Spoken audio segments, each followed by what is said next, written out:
নতুন টিআইএন অথবা tin certificate করার সময় যদি ইওর এনআইডি অলরেডি এক্সিস্ট এমন মেসেজ আসে, তার মানে আপনাকে বুঝে নিতে হবে আপনি যে এনআইডি দিয়ে টিন সার্টিফিকেট করার চেষ্টা করছেন সেটা দিয়ে অলরেডি একটি টিন সার্টিফিকেট রেজিস্ট্রেশন করা আছে। অর্থাৎ আপনি ইতিপূর্বেই সেই এনআইডিটি দিয়ে টিন সার্টিফিকেট করে রেখেছেন। হয়তো আপনার সেটি মনে নেই, আপনি ভুলে গেছেন, হয়তো অনেক আগে আপনি কোনো টিন সার্টিফিকেট যে কোনো প্রয়োজনে খুলেছিলেন।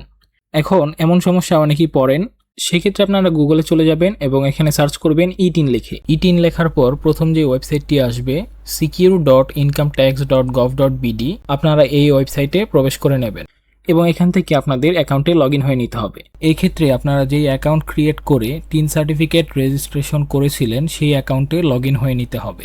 এখন আপনি যেহেতু জানেনই না আপনি টিন সার্টিফিকেট করেছিলেন অনেক আগে, সেক্ষেত্রে কোন অ্যাকাউন্টে আপনি লগ ইন করেছিলেন সেটাও আপনার জানার কথা নয়। এক্ষেত্রে হতে পারে আপনি ইউজার আইডিটি জানেন, পাসওয়ার্ডটি জানেন না, অথবা আপনি ইউজার আইডি অথবা পাসওয়ার্ড কোনোটি জানেন না। সেক্ষেত্রে পরবর্তী ভিডিওতে আমি দেখিয়ে দেব আপনি যদি ইউজার আইডি এবং পাসওয়ার্ড কোনোটি না জেনে থাকেন তাহলে সেগুলো কিভাবে রিকভার করতে পারেন।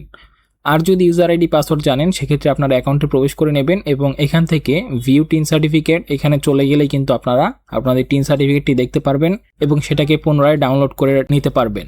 সো এই ছিল মূলত ছোট্ট এই প্রসেস। এখন যদি আপনি ইউজার আইডি বা পাসওয়ার্ড কোনোটি না জেনে থাকেন, পরবর্তী ভিডিওতে আমি দেখিয়ে দিচ্ছি কিভাবে আপনারা ফরগেট পাসওয়ার্ড দিয়ে পুনরায় আপনাদের অ্যাকাউন্ট রিকভার করতে পারেন। ধন্যবাদ সবাইকে।